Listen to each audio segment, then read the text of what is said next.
સુરતમાં ટ્રાફિક સમસ્યા હલ કરવાનું આયોજન થઈ રહ્યું છે। સુરતના કારગિલ ચોક ખાતે બીઆરટીએસ રૂટ કાપવામાં આવશે। સુરતમાં ટ્રાફિકની સમસ્યા રોજે રોજ માથાનો દુખાવો બની રહી છે। મેટ્રોને કારણે રસ્તાઓ સાંકડા થઈ રહ્યા છે, ત્યારે સિગ્નલની પણ ભારે લમણાઝીક છે। ત્યારે રસ્તા પર મોટા ભાગનો સમય પસાર કરતા લોકો ટ્રાફિકથી ત્રસ્ત છે। આવા સમયે લોકોની લાગણીઓને વાચા આપવા માટે સુરત પોલીસ કમિશનર રસ્તા પર ઉતર્યા હતા। તેઓ પાલિકા સહિતના અધિકારીઓ સાથે કારગિલ ચોક ખાતે પહોંચ્યા હતા।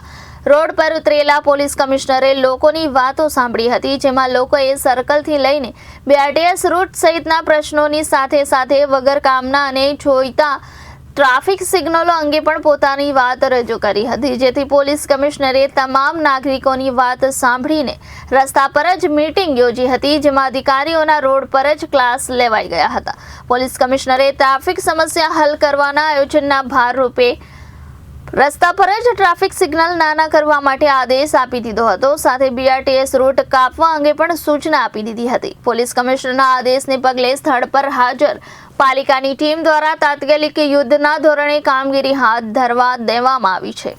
Reporter Arvind Rathod, Janadesh news, Surat.